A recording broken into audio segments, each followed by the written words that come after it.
Commentator is Ray Henley.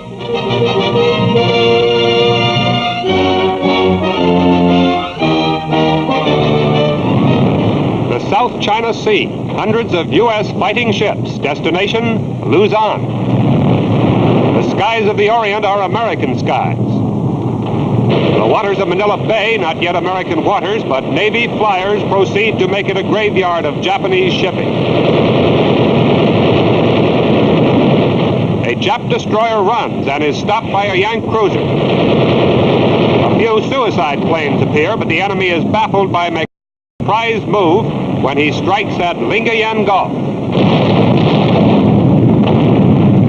Here is history in reverse.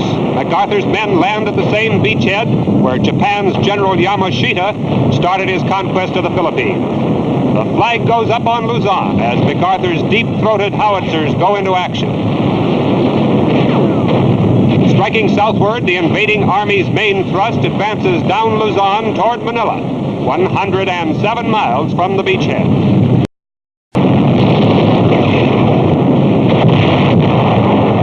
Along the very route of the tragic retreat to Bataan, Yank spearheads move forward.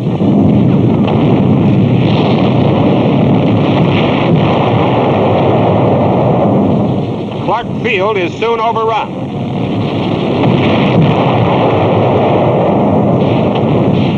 Now the largest field guns go into action.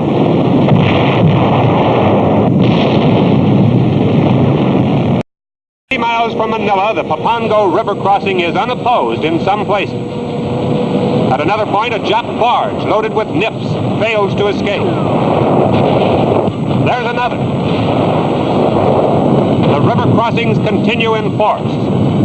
Again, the Jap military mind is stunned by the unexpected. The 11th Airborne Division strikes from the skies in Batangas Province, 35 miles south of Manila. Sudden force of the 1st Cavalry Division bursts into the city's outskirts. Immediately, vengeful Filipinos round up hated collaborationists, and not too gently. Here's one beginning to regret his disloyalty. Infantry of the 37th Division enter. General MacArthur's immediate concern is for the 800 military captives and 500 civilian internees in Bilipid prison. They have starved and suffered but lived, many of them of this one man. Meanwhile, vicious Jap troops still hold Manila south of the Pasig River. Some Filipino refugees manage to escape as the Japs spread raging fires throughout the Escoto section of Old Manila. The people save few belongings. In the doomed and burning city, American troops begin a merciless siege. They turn aside only in desperate efforts at rescue work. Tens of Filipino families are wiped out by fire and sword. Dismayed, bereaved, and homeless, some save strange possessions. Manila's large modern business district is destroyed, and Jap atrocities are endless. Steadily, MacArthur's forces hammer fortified nests throughout the city.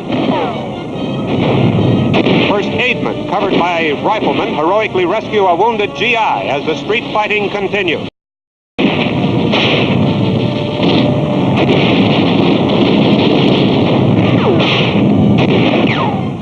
Braving enemy fire, civilians pass out refreshments to men who have outrun supplies. The enemy is routed street by street after demolitions have checked the fire. Few prisoners are taken here. The hardcore of resistance in the old wall finally overcome, and a soldier pulls down the rising sun.